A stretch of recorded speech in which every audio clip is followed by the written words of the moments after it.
poderles platicar de lo que es tratamiento quirúrgico del cáncer gástrico, que realmente, pues, como ustedes se darán cuenta y sabrán, cada vez es una patología más frecuente y en pacientes más jóvenes también, que realmente nos es preocupante.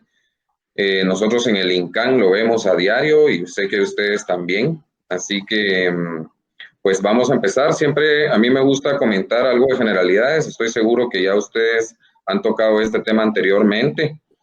Sabemos que, y me voy a enfocar un poco más en lo que son las bases anatómicas, ¿verdad? Para que conozcamos lo que nosotros como cirujanos tenemos que conocer de la anatomía gástrica por el tipo de tratamiento que ofrecemos. Entonces, realmente el estómago está en una región intraperitoneal, ¿verdad? Es la porción proximal infradiafragmática del tubo digestivo. Es una víscera hueca que funciona como un reservorio de alimentos y es responsable del procesamiento de los mismos. Esto me van comentando, por favor, si por alguna razón no se ve o no me escuchan o tienen alguna duda. Aquí, como podemos darnos cuenta, están las partes del estómago y esto es bien, bien importante porque para nosotros de esta manera es donde podemos localizar el tumor y en base a eso definir el tipo de cirugía que vamos a ofrecer.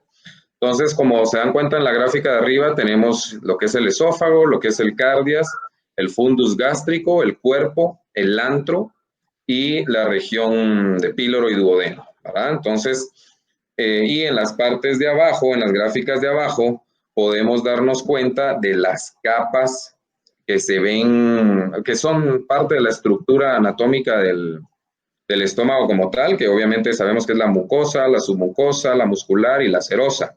Y todo esto tiene que ver porque obviamente en base a esta profundidad de las capas es donde nosotros podemos dar el estadiaje de los tumores. Ok, esto es importante para nosotros también conocer la irrigación. ¿Por qué razón? Porque aquí es donde nosotros hacemos el control vascular y tenemos que saber qué ramas tener que ir a manipular, ir a controlar y hacer cierto clipaje o ligadura de las mismas para no tener sangrados y a la vez saber de qué manera poder preservar la circulación de la porción de estómago que vayamos a dejar. Entonces sabemos que la irrigación arterial está administrada realmente por ramas de la aorta abdominal, del tronco celíaco en específico, que viene a ser la arteria gástrica izquierda, que recorre parte de la curvatura menor y se anastomosa con la gástrica derecha, que es rama también de la arteria hepática común. Y a la vez tenemos también la arteria esplénica. Como se dan cuenta en las gráficas, pues nosotros nos podemos guiar por el trayecto de la circulación y conocer realmente cuáles son las áreas que cada uno de estos vasos irriga.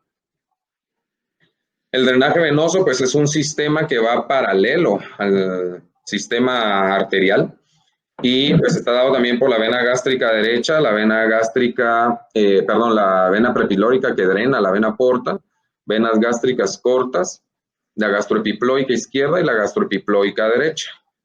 Y que todas estas realmente van a drenar a la vena mesentérica superior. La inervación, pues tenemos tanto la parasimpática como la simpática, y esta viene la parasimpática de lo que es los troncos vagales anterior y posterior, ¿verdad?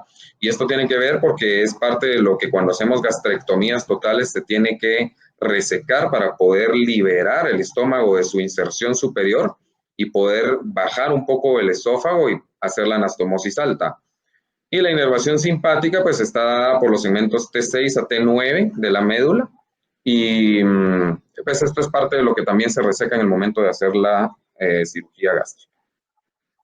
Ahora, ¿cuáles son los medios de fijación? ¿Por qué estructura se mantiene el estómago en su sitio? Pues en la parte superior por lo que es la unión esófago-gástrica y la región del píloro por la parte inferior. La porción media sabemos que es móvil, sin embargo en la región del fondo está unida parcialmente por ciertos ligamentos al diafragma y lateralmente al vaso.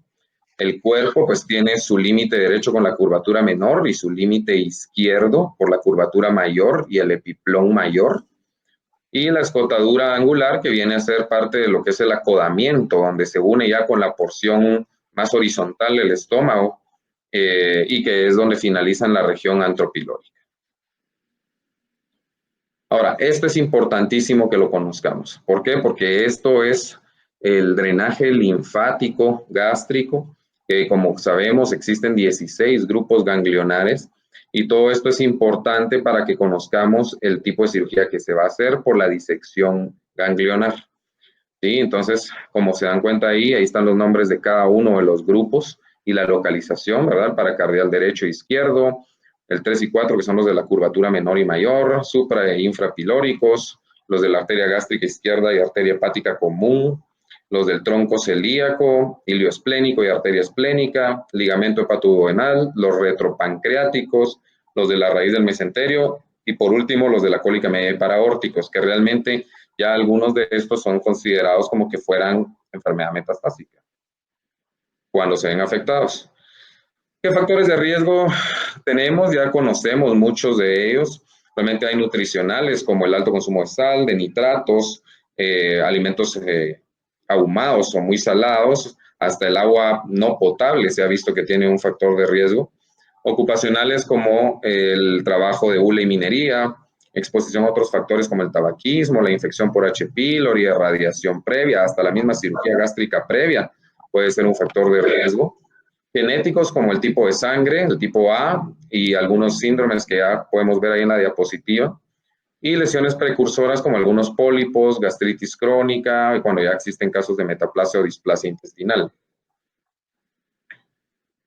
¿Qué otros hemos visto que tienen también algún factor importante de riesgo? Pues la infección, ¿verdad? Relacionada, ya hemos visto que hay un porcentaje ahí que está directamente relacionado, ¿verdad? Y como podemos ver ahí, hasta un 50% en algunas series se ha visto que tiene relación directa con la aparición de un cáncer.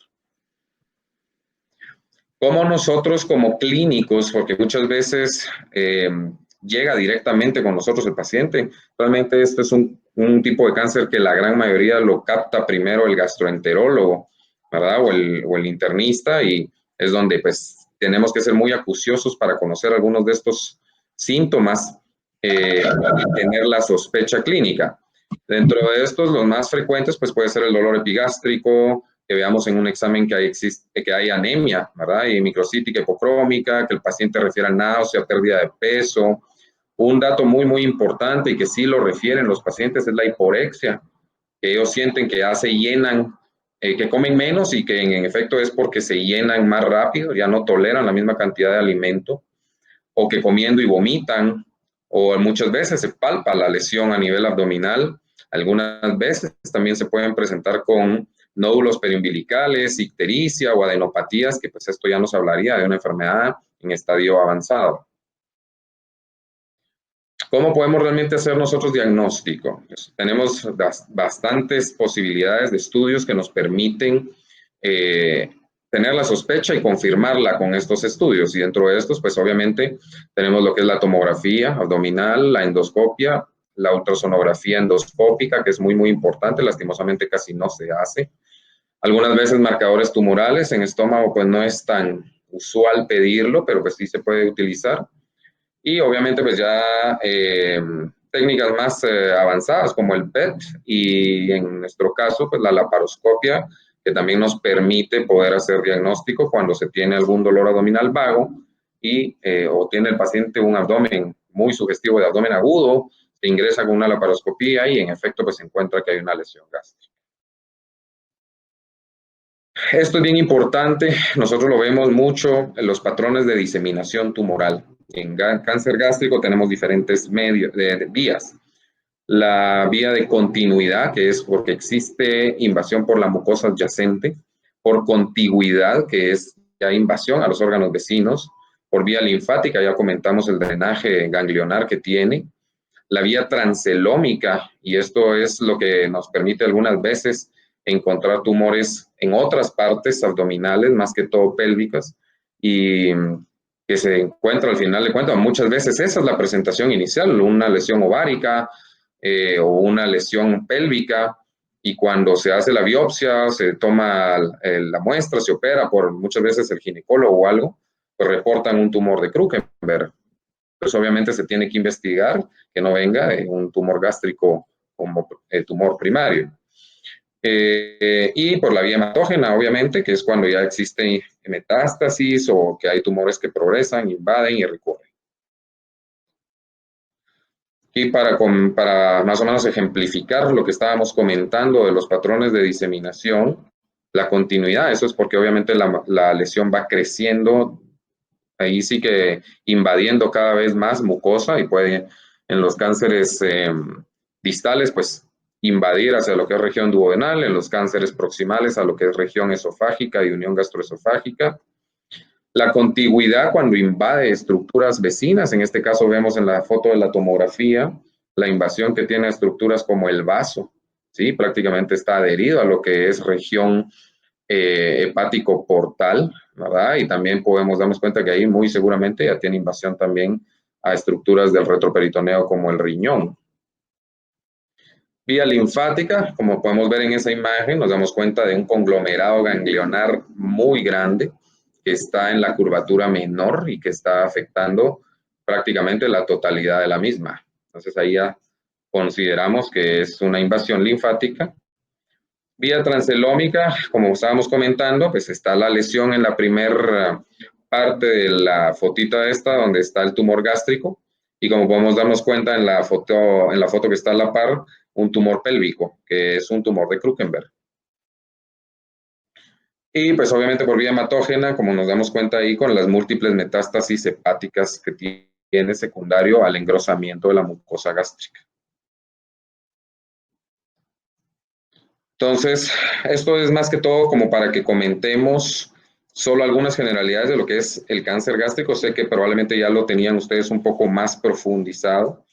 Sin embargo, ahorita vamos a comentar ya específicamente lo que nosotros vemos como tratamiento quirúrgico. Esa es una foto de una gastrectomía total con disección ganglionar extensa. Como se dan cuenta, ahí está parte de todo lo que es el aumento menor y relevos ganglionares de la región superior y aumento mayor y lo que es la región inferior de la disección ganglionar. Entonces, nosotros conocemos que realmente la cirugía viene a jugar el único recurso potencial de curación en cáncer gástrico. Acordémonos que en cáncer nunca es tratamiento unimodal, realmente es multifactorial, multidisciplinario el manejo y el tipo de tratamiento que se ofrece, pero realmente en cáncer gástrico sí vemos que la cirugía juega un papel muy importante. Nos sirve también la cirugía como para estadificación preoperatoria porque nos permite demostrar lo extenso de la enfermedad y nos permite también poder dar un pronóstico dependiendo cómo veamos el tumor y permitir planear el tratamiento, ¿verdad? ¿De qué va a depender la cirugía que podamos ofrecer? Y eso va a ser de diferentes factores, como podemos ver ahí, la profundidad del tumor, el T, ¿verdad? El patrón de crecimiento que tenga, muchas veces son más horizontales, otras veces son un poco más verticales, ¿verdad? En cuanto a infiltración. El tipo de cirugía también va a depender de la localización de donde esté el tumor y del tamaño del tumor. Sabemos que cuando son tumores tempranos podemos utilizar la resección de mucosa endoscópica, ¿verdad? Esto ya vamos ahorita a ahondar un poquitito en las próximas diapositivas y tenemos que considerar siempre el intento de dejar márgenes quirúrgicos negativos. Esto es bien importante y sí, muchas veces es uno de los factores que para nosotros es un poquito más complicado cuando son tumores voluminosos o que están en regiones muy distales o muy proximales, porque sí nos tenemos que extender más con el intento de dejar márgenes libres, márgenes sanos, y sí vuelve un reto muchas veces la cirugía.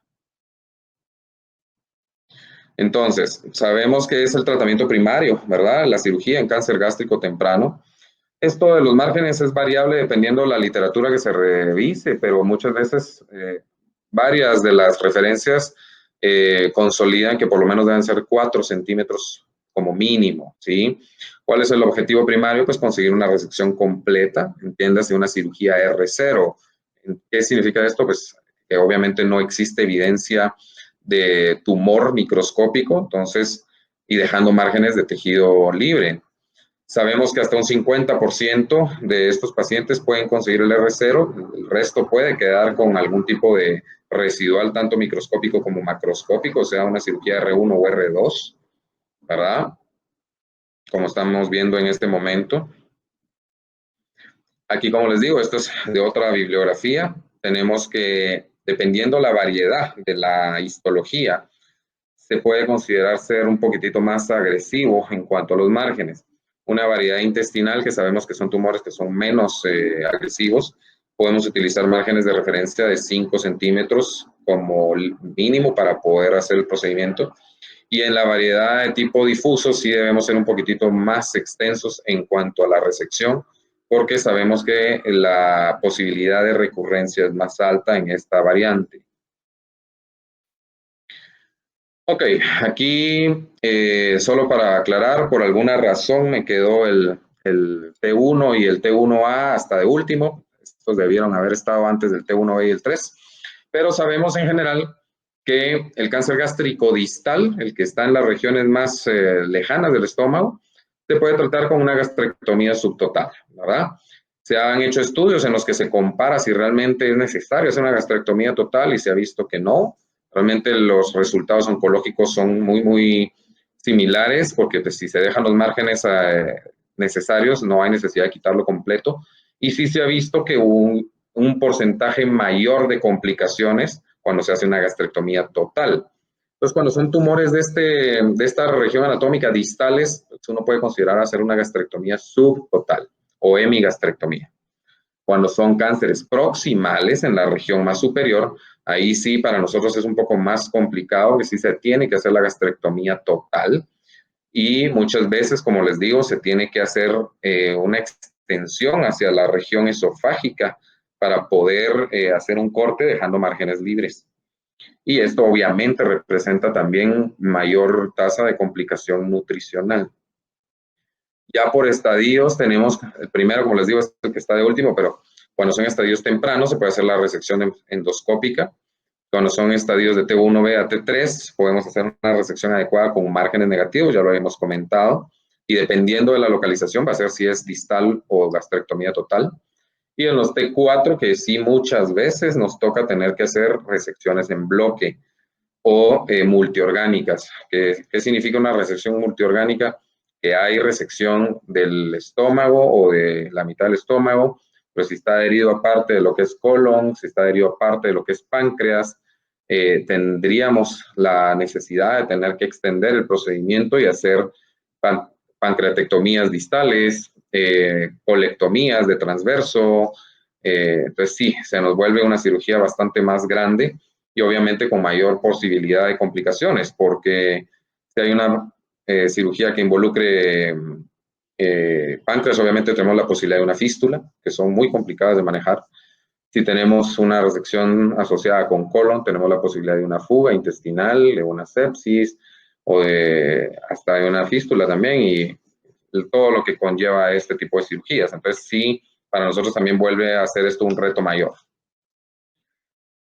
Aquí ya lo habíamos comentado, pero vamos a comentar un par de datos más, que en cáncer gástrico temprano realmente tenemos bastante supervivencia a 10 años, hasta un 90%, y la verdad es que si son estadios tempranos, tenemos la posibilidad de hacerlo con resección endoscópica. Esto es para que vean más o menos cómo es el procedimiento. Esto lo hace el endoscopista, el cirujano endoscopista o el gastroenterólogo que tenga entrenamiento en no solo diagnóstico, sino terapéutico. Esto no lo hace cualquier gastroenterólogo. Y el procedimiento lo que consiste es identificar dónde está la lesión y por medio de una aguja especial, ellos puncionan submucoso, pero tienen que ser muy cuidadosos para no perforar el estómago, porque pueden pasarse y perforarlo hasta la serosa. Entonces, inyectan realmente un líquido y lo que provoca esto es elevación de la mucosa y ya hacen la resección por un asa diatérmica o por una... Eso es un tipo de instrumento como para poder hacer la resección y como ven en la foto de abajo, así es como queda.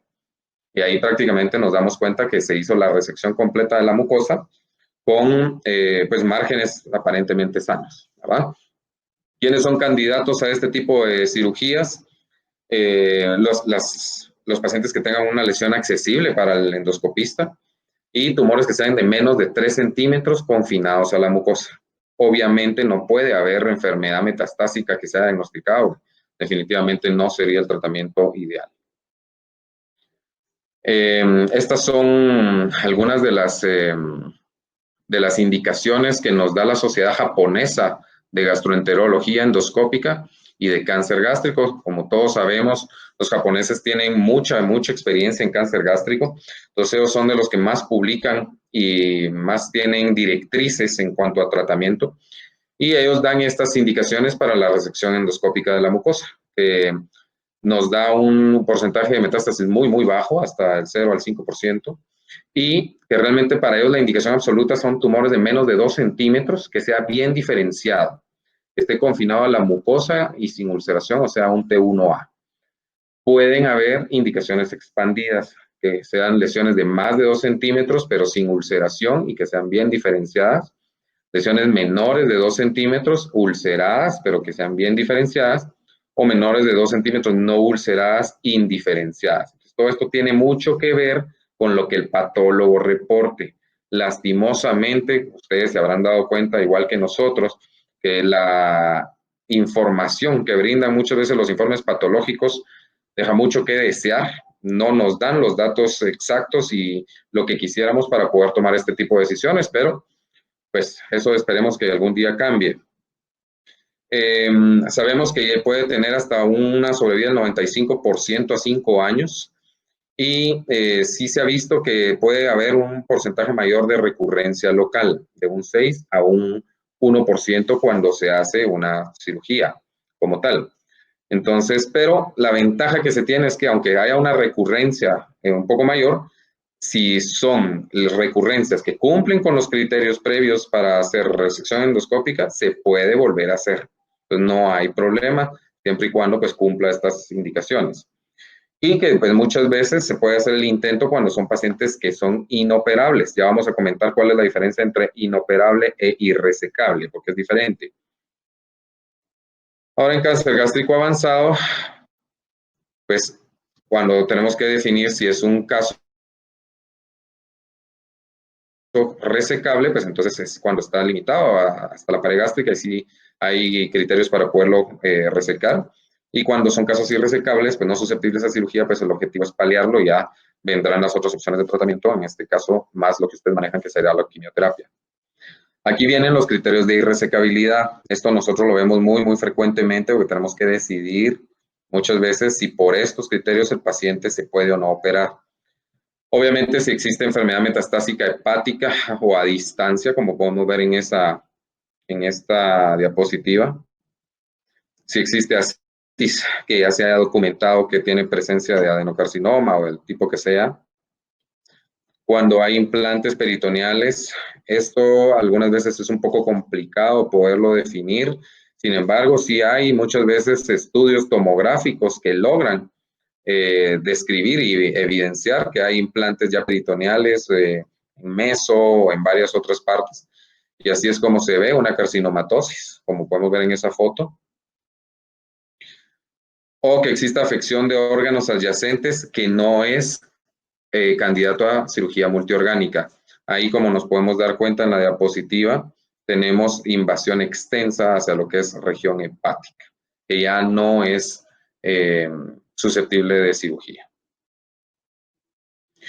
Y pues cuando tenemos enfermedad localmente avanzada, como comentamos, algunos de los grupos ganglionares, los que se consideran del grupo N3, ¿verdad? Esto se puede ver por tomografía, y es una de las imágenes que tenemos que ser muy cuidadosos al evaluar.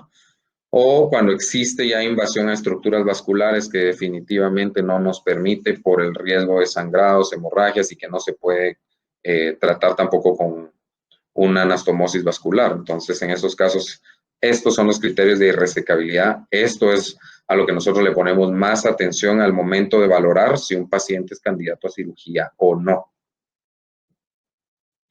Y los criterios de inoperabilidad es por las condiciones del paciente. Los de irresecabilidad es por las condiciones del tumor, y los de inoperabilidad es por las condiciones del paciente, estado nutricional, comorbilidades que impidan una cirugía, pacientes que tengan un riesgo cardiovascular severo, algún problema cardíaco, pulmonar, una EPOC, una cuestión que nos imposibilite porque nos dé más riesgo lo quirúrgico y con posibilidad de hasta de que fallezca el paciente si se mete a cirugía.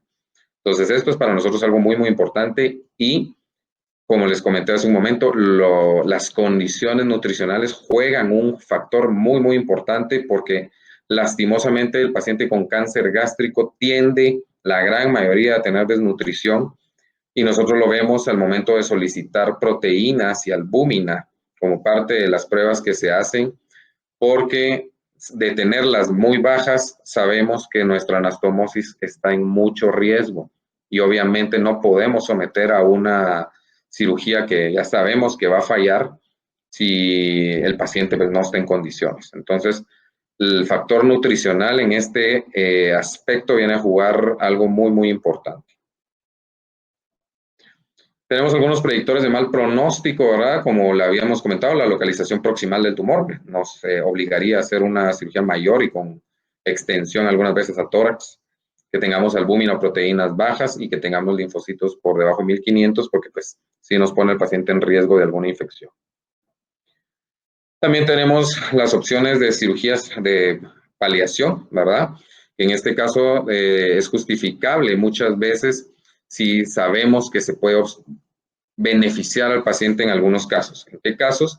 Pacientes que tienen obstrucciones gástricas, se entiende que el paciente come, vomita, o el paciente que está sangrando, ¿verdad? Esos son muchas veces cirugías que aunque sabemos que no es un criterio oncológico de curación o de resección oncológica como tal, pero sí le podemos ofrecer cirugía como tratamiento para mejorar calidad de vida. Pues sí es importante para nosotros conocer que esto se puede hacer. Realmente ya se ha visto que para cirugías muy, muy extensas como las que comentábamos, multiorgánicas con páncreas, con parte de duodeno, con resecciones hepáticas, esplenectomía, nos aumenta considerablemente la morbilidad. Entonces, para casos paliativos no se realiza.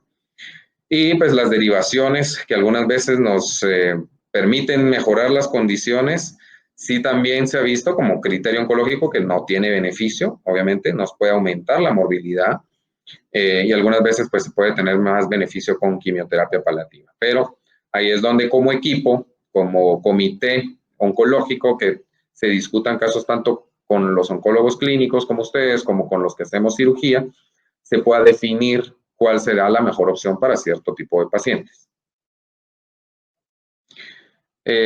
Tenemos también, ¿verdad?, la posibilidad de hacer resecciones parciales, ¿verdad?, aún con cirugía CR2. Como les decía, más que todo esto nosotros lo valoramos cuando son tumores que están sangrando, que el paciente persiste con perder sangre y presentarse con anemias, y que sabemos que no es resecable, pero pues bueno, se puede intentar hacer la resección con el fin de controlar el sangrado. En este caso, y para que lo sepan también, muchas veces se puede utilizar la radioterapia con fines hemostáticos. Cuando sabemos que es un paciente que no es ni candidato a cirugía por su comorbilidad, entonces la radioterapia puede jugar un factor importante como, y les dan dosis hemostáticas para controlar el sangrado en estos casos. Cuando son cirugías paliativas o resecciones parciales, no se considera hacer la linfadenectomía completa porque no tiene sentido. Y pues muchas veces que paramos, como ustedes ven en la fotografía, haciendo solo derivaciones externas como una gastrostomía o una yeyunostomía. Aquí solo para que vean esquematizado lo que nosotros hacemos en cirugía. Ya de último vamos a comentar solo así brevemente los pasos, pero aquí es para que vean. Este es la hemigastrectomía o gastrectomía subtotal. Hacemos una resección de donde están las líneas punteadas, porque es un tumor de cuerpo, de antro o de antropíloro. Y al hacer la resección, hacemos la elevación de un asa intestinal y la anastomosamos con el remanente gástrico. Esto es una gastrectomía parcial o hemigastrectomía con anastomosis gastroyeyunal. Es una Billroth 2, ¿sí? Porque se hace con intestino. Cuando se hace con duodeno es Billroth 1, eso solo para que lo conozcan. Y cuando son tumores del tercio proximal, como podemos ver en la primera parte de la foto de abajo, el tumor está muy alto. Entonces ahí tenemos que hacer la gastrectomía total, y es lo que les comentaba, vean hasta dónde está la línea punteada, que es donde nosotros tenemos que muchas veces dilatar el hiato esofágico, que es el orificio por el cual entra el esófago a la parte abdominal, liberarlo de sus adherencias, disecarlo, y ahí es donde se hace la resección de los nervios vagos, porque al hacerlo nos permite bajar un poco más al esófago con tal de poder dejar margen libre y que no se nos dificulte tanto la anastomosis. Porque como les digo, aquí en el dibujito se ve muy, muy bonito y muy fácil, pero trabajar con el hígado ahí, con un paciente a lo mejor con algo de sobrepeso, y que sí, lastimosamente, sí nos tenemos que adentrar muchas veces en tórax, es muy, muy complicado. Entonces sí, pero ahí es donde se ve la resección y como se dan cuenta, aquí también se eleva el asa de intestino hasta arriba, el asa yeyunal, y esta es la famosa anastomosis esófago yeyunal en Y de Roux. Como podemos ver, se anastomosa la parte de abajo en una Y para que favorezca todo el drenaje de las secreciones pancreáticas y biliares. Doctor, discúlpeme, le quería preguntar por qué en esta imagen no unen la porción del sería yeyuno con esófago. ¿En cuál? ¿En la de abajo o en la de arriba? Sí, en la de abajo, en la Y de Rose. Pues ahí No, está unido, o sea, ahí está unido el esófago con el yeyuno. En la imagen de abajo está la parte de la izquierda donde se ve el estómago y está la parte de la derecha donde ya se quitó el estómago y está unida el asa de yeyuno hasta arriba y se comunica en la parte de abajo, la Y. Ese es el asa de yeyuno que se sube. sí, pero mi pregunta es por qué no lo unen más arriba. ¿Cómo más arriba? Porque ahí están uniendo donde está la C. Entonces, ¿por qué Ajá. no unen por donde está la segunda línea punteada que está por el páncreas? No. Lo que pasa es que, ok, ya te entendí. Si te das cuenta, en la primera parte de esa misma foto, tenemos la región punteada de arriba, el A, ¿verdad? Y tenemos la segunda región punteada por donde está el páncreas, ¿sí? Cuando nosotros quitamos eso, nosotros tenemos que cerrar el duodeno. Eso obligatoriamente se cierra. ¿Por qué razón? Porque si no puede haber una fuga biliar y una fuga duodenal y pancreática, porque acordémonos, como te das cuenta ahí en la imagen, está el páncreas con su conducto, ¿verdad? Y uno verdecito que se mira ahí, que es la vía biliar. Esos drenan ambos a la segunda porción del duodeno. Si nosotros no cerramos esto, existe fuga y el paciente fallece. Nosotros estamos obligados en este tipo de cirugía a hacer un cierre de lo que queda. Nosotros a esta parte le llamamos muñón duodenal, ¿sí? Y es un cierre que hacemos hasta en 3 capas. Entonces, ok, ya está cerrado eso. Arriba nos quedó abierto el esófago. Entonces tenemos que ver cómo comunicamos el esófago con una parte del intestino para que pueda seguir pasando el alimento. Entonces nosotros cuantificamos 40 a 60 centímetros del yeyuno, ¿sí? Desde el ángulo de Treitz, que es donde se convierte el duodeno en intestino. Ahí contamos 40 a 60 centímetros y se corta el intestino, ¿sí? Ese intestino que se corta, la parte que seguiría para más intestino y colon, esa es la que subimos, porque sabemos que esa es la que va a dar comunicación del esófago hasta abajo. Y la otra parte que se cortó de intestino se une con el que viene del duodeno. Gracias, doctor. Sí, yo sé que es un poquitito complicado. La verdad es que tal vez tendrían que entrar con nosotros algún día a quirófano porque viéndolo es mucho más fácil entenderlo. Pero solo para que sepan, esta es la forma tal vez más, creo, gráficamente entendible. Pero bueno, así, como te das cuenta en la segunda parte de la diapositiva, de la fotita de abajo, es donde te das cuenta que en la flecha va evidenciando cómo ya pasa el alimento del esófago hasta la región de abajo y ya obviamente se metaboliza en intestino, se absorbe y todo, y ya se va a colon. Y las secreciones pancreatobiliares siguen su trayecto porque se cerró el duodeno, no va a fugar, y se comunican hacia la misma parte del intestino. Gracias. Ok, de acuerdo, entonces seguimos. Esto yo sé que ustedes ya lo conocen, cuál es el estudio McDonald, el estudio MAGIC y parte de lo que esto representó para poder considerar cuándo era mejor utilizar neoadyuvancia y cuándo cirugía, y se vio que tenía muchas veces más beneficio en sobrevida global y en sobrevida libre de recurrencia utilizar la quimioterapia neoadyuvante. Entonces no vamos a ahondar en esto porque yo sé que ustedes lo conocen mejor que cualquiera de nosotros quirúrgicos. Ahora, esto es importante. Esto nosotros lo vemos mucho para poder determinar el tipo de cirugía que vamos a hacer, pero ya no como gastrectomía, sino como disección ganglionar, ¿sí? Entonces tenemos lo que es la N1, que va a involucrar los ganglios del 1 al 6, las estaciones ganglionares de la 1 a la 6. Los de la curvatura menor, que habíamos visto que era el 1, 3 y 5, los de la curvatura mayor, el 2, 4 y 6.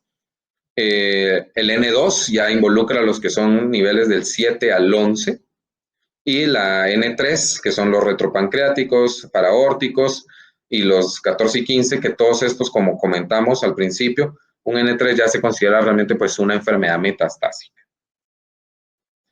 Entonces, ¿para qué es importante conocer el N1, N2 y N3? Sabemos los ganglios que involucra cada uno de estos grupos y por qué. Aquí viene lo que es la disección ganglionar. La D0, la D1 y la D2. La D0 es cuando se hace una resección incompleta N1, de la estación N1 que vimos anteriormente. La disección D1 es la que incluye los niveles ganglionares del 1 al 6 y ambos epiplones, el epiplón mayor y el epiplón menor, o sea, los de la curvatura menor y mayor. Y la D2 ya incluye niveles hasta el 11. Se hace una disección también de la transcavidad de epiplones y hasta parte del meso del transverso, del colon transverso. Y algunas veces se tiene que hacer también esplenectomía y pancreatectomía distal. Ya esto prácticamente no se hace, pero ahorita vamos a comentar en algunos estudios por qué todavía es considerado adecuado hacerlo muchas veces. Tenemos que la disección de 2 realmente es la que se utiliza como estándar en parte de lo que es Asia y todos los tratamientos que hacen por aquellas regiones. Nos permite hacer una mejor estadificación, ¿sí? Y tiene mayor beneficio en cuanto a la disección por el estadio clínico. Es la que se recomienda realmente en Occidente también, pero no siempre se hace. Como les decía, en el este, pues sí, la utilizan prácticamente como rutina. Aquí en el Occidente sí se recomienda en centros de alto volumen, o sea, gente que tenga mucha experiencia haciendo disecciones de 2. Y realmente en algunos estudios se ha visto que no tiene tanto beneficio, pero pues, en otros ya se empezó a ver últimamente que sí se tiene beneficio más que todo para poder estadificar mejor al paciente. ¿Sí? Sin embargo, esto es lo que la limita muchas veces, que sí tiene un mayor porcentaje de complicaciones, de un 43 a un 25%. Hay mayor mortalidad quirúrgica, que aunque no es muy alta, pero sí, pues, obviamente aumenta con una disección mayor. Y pues no se ha visto que haya una diferencia significativa en supervivencia a 5 años, pero sí nos mejora el estadio clínico. Representa obviamente una linfa más extensa y pues con esto algunos se consideran que puede haber menor recaída regional. Sin embargo, no se ha visto, como les decía, que exista mayor supervivencia. Estos son algunos de los estudios, no vamos a hablar en específico de cada uno, pero sí vale la pena que conozcan y los pueden revisar en el momento que ustedes gusten, varios de los estudios que hicieron comparaciones de las disecciones, ¿sí? Y pues realmente en un metaanálisis que se hizo, pues se vio que la tendencia de la D2 provoca una mayor mejoría en cuanto a sobrevida global y menor mortalidad, pero cuando se preserva páncreas y vaso. Como les decía, realmente la cirugía que involucra páncreas y vaso como parte de la disección ganglionar realmente casi no se utiliza, a menos que pues, uno vea realmente que hay invasión que se puede resecar, pues entonces lo hacemos. Sabemos que a mayor número de ganglios metastásicos que se encuentren con la pieza, pues se tiene un mejor indicador de pronóstico. Y pues, ¿cómo consideramos nosotros una adecuada linfadenectomía? Como un mínimo de 15 ganglios. Esto porque se va a tener un mejor estadio clínico y probablemente menor carga tumoral cuando se hace una resección completa. Y esto va a tener obviamente implicaciones en cuanto a la sobrevida. Entonces, aquí es lo que les comentaba, realmente en estudios occidentales ya, y parte de eso es parte de lo que reportan las guías de la NCCN actuales, sí sugieren que se realice la cirugía de dos. Anteriormente, hace unos años, decían que no había beneficio, ahora sí lo están nuevamente eh, sugiriendo, ¿verdad? Que se consideren nuevamente hacer cirugías de dos más extensas. Y pues obviamente pues, con la intención de que se hagan centros de alto volumen. ¿Por qué? Porque la gente que hace esto más frecuentemente obviamente va a tener más experiencia y va a disminuir sus tasas de complicaciones y va a mejorar los resultados oncológicos con los pacientes. Sí, esto era parte como lo que les decía de las guías de la NCCN, ¿verdad? Que comentaban esto, que un mínimo de 15 ganglios y a utilizar las disecciones ganglionares, que se realice la D2 únicamente cuando existen alto volumen de pacientes manejados en las instituciones y que ya no son recomendadas la pancreatectomía y esplenectomía. Entonces, esto es lo último que tienen las guías. Esta es la versión 4 del 2020. Obviamente no ha salido la del 2021, pero esta es la que se publicó ahorita a finales de año. Como podemos ver ahí, esto solo lo vamos a comentar brevemente. Nos damos cuenta que dependiendo del estadio clínico, se tiene que considerar siempre si el paciente está en condiciones médicas adecuadas para cirugía. Si se dan cuenta, tanto en el T1, en el in situ, en lo corregional, lo ponen como si hay o no condiciones médicas para que el paciente esté potencial para cirugía. Aquí vamos viendo poco a poco cómo van aumentando los estadios y si no se considera candidato a cirugía, pues entonces en los tempranos se hace la resección endoscópica que habíamos comentado. En los que son, en los T1A, en la parte de arriba, en los que son médicamente adecuados, se puede hacer la resección endoscópica o cirugía. Cuando ya hay una enfermedad locorregional, ¿verdad? Se tiene que ver también si está en condiciones y si es potencialmente resecable, es donde vemos lo de los criterios de irresecabilidad o no. Se puede optar por ser quirúrgico de inicio, o si es un T2 o mayor, se puede también optar por cirugía o por quimioterapia como tratamiento inicial, que es lo que se recomienda, la neoadyuvancia, o quimioradioterapia, pero ya vemos que es una categoría 2B. Si vemos que es candidato, o sea, que está en condiciones, pero que es irresecable por cómo se ve en la tomografía, pues definitivamente pasa a una neoadyuvancia con quimioradioterapia o solo quimioterapia. Y aquí tenemos cuando ya se optó por el tratamiento con quimioterapia perioperatoria, ¿verdad? O quimiorradiación. Tenemos que nuevamente hacer estudios después de que hayan terminado los ciclos que hayan dado de quimioterapia o de quimiorradio y valorar nuevamente si es candidato a cirugía por criterios de irresecabilidad. Si vemos que es candidato, se pasa a cirugía. Si vemos que no, obviamente, pues entonces ya se considerará cirugía paliativa o tratamiento sistémico paliativo. Sí, y aquí comentamos únicamente cuando es resección R0, o sea, que se quitó completamente con márgenes microscópicos negativos, sea si es en estadios tempranos, solo vigilarlo, si es en estadios del T2 en adelante, pues se puede vigilar o se puede dar tratamiento con quimioterapia adyuvante, eso va a depender también de las características que reporte el patólogo, y si es candidato, si es un estadio mayor, obviamente, pues ya, ustedes son los meros expertos en saber qué tratamiento es el que le van a tener que continuar como adyuvante. Y cuando son cirugías R1 o R2, o sea que hay márgenes microscópicos o macroscópicos presentes, sí, definitivamente complementar con adyuvancia. Aquí era más o menos lo mismo también. Y esto ya solo es para terminar, para que vean, tal vez aquí va a quedar un poquitito más claro los pasos de que lo que es la técnica quirúrgica. Estos son los dos tipos de incisiones que generalmente utilizamos. La chevron, que es la que ven así como en V invertida, o la laparotomía clásica, que es la mediana supra umbilical. Hacemos una incisión en piel de inicio. Nos vamos a liberar la parte del epiplón mayor para irlo soltando el meso del colon transverso, que es donde van los vasos del colon. Muchas veces se confunden y uno puede disecar parte del meso del colon y sufre por complicaciones vasculares y algunas veces hay que parar quitando el colon. Pues sí, tenemos que ser muy cuidadosos en esta parte. Vamos haciendo la resección de lo que es el epiplón mayor, que no sé si ven aquí la flechita donde lo estoy señalando, ¿sí? Procedemos ya a liberar esto, a ir a encontrar el margen del duodeno para poderlo ir soltando. Esto obviamente haciendo la ligadura y la sección de algunas de las estructuras vasculares, ¿verdad? La arteria gastroepiploica derecha en su origen.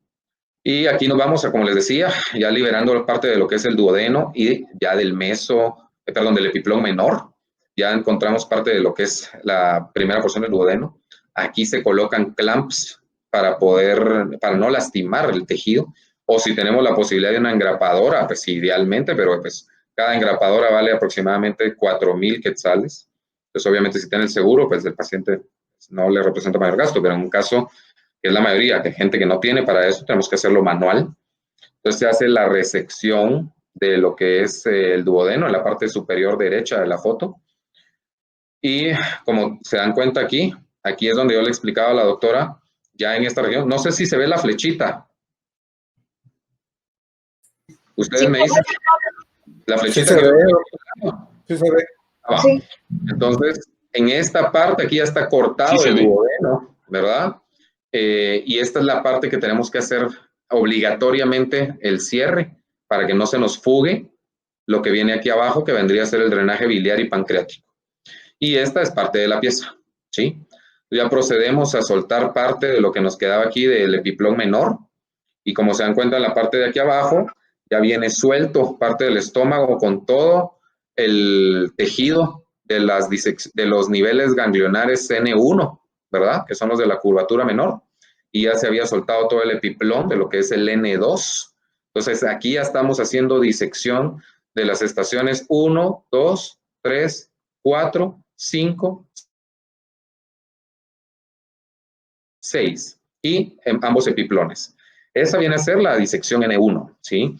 Ya cuando levantamos, como que volteáramos el estómago hacia arriba, es donde trabajamos la disección D2, que es ya de los niveles de las estaciones ganglionares de la 7 a la 11. Aquí, esta es la parte donde ya llegamos hasta arriba, como se dan cuenta aquí. Ya tenemos parte del esófago intraabdominal. Aquí ya se soltó de sus ataduras. Aquí hay un ligamento que lo une al hígado. Aquí porque no se ve el hígado, pero aquí está el hígado. Y aquí está el esófago completamente ya libre. Ya se seccionaron aquí ambos nervios vagos, tanto el derecho como el izquierdo. Retraemos la pieza para poderlo soltar y poder traccionar un poco más hacia abajo el esófago con el fin de que si tuviéramos un tumor en esta parte, poderle dejar por lo menos los 5 centímetros hacia arriba. Entonces vean lo complicado que para nosotros es trabajar esta parte. ¿Por qué? Cortando esta región, el esófago se retrae hacia arriba, se va hacia el tórax. Entonces es donde ponemos estos puntos, son puntos tractores. Nosotros podemos, como lo ven aquí, traccionar el esófago para que no se nos vaya para arriba, ¿sí?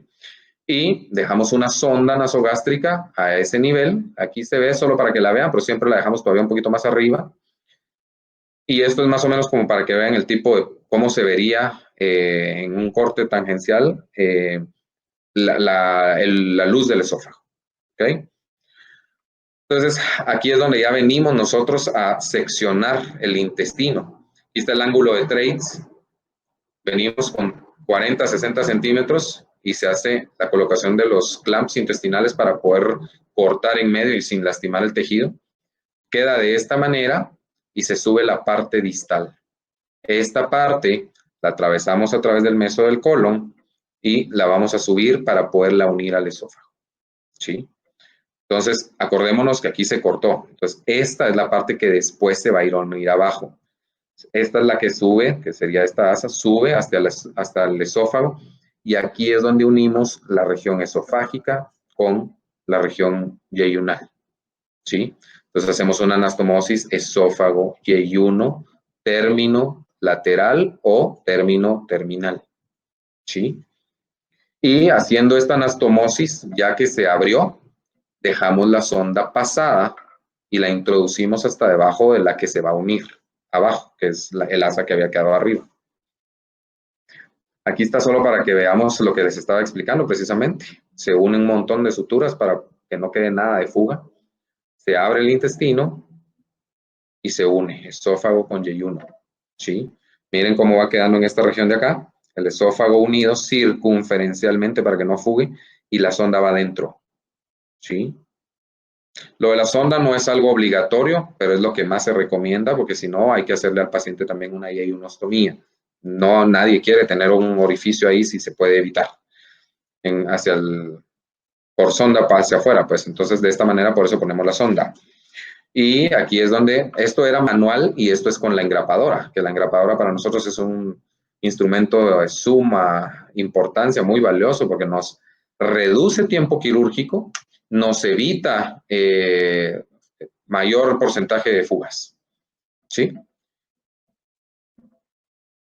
Y esta ya es la parte de abajo, donde se unen las dos asas de intestino para hacer la Y.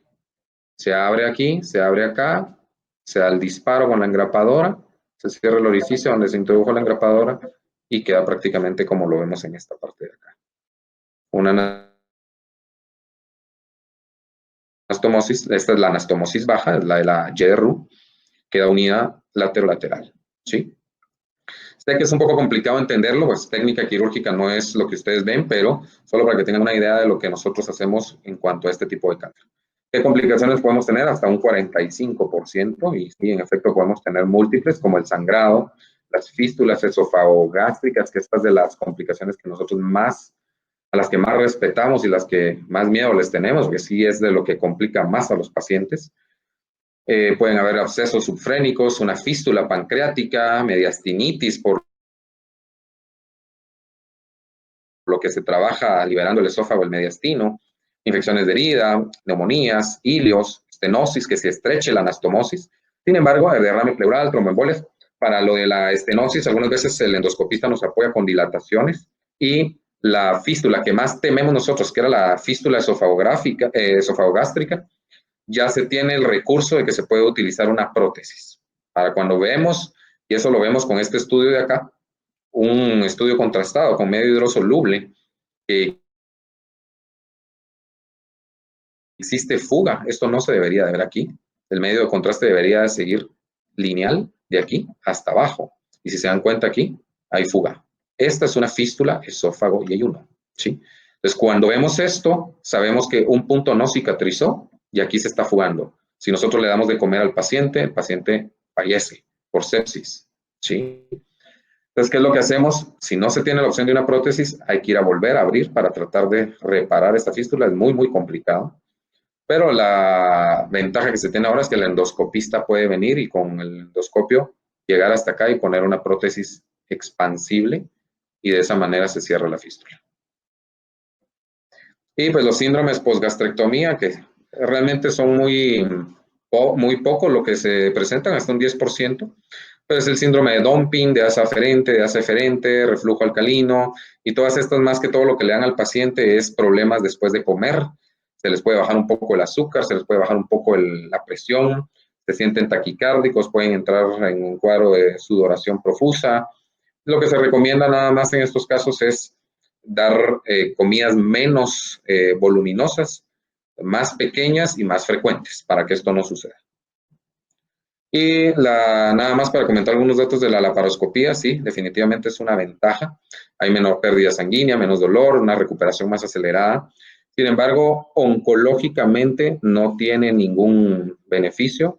Es más que todo solo por técnica quirúrgica y pues ventajas de menor dolor y más rápida su recuperación. Sin embargo, pues como les digo, en cuanto a criterios oncológicos, como podemos ver aquí, realmente no varía mayor cosa. ¿Sí? Muchas gracias. No sé si tengan alguna duda.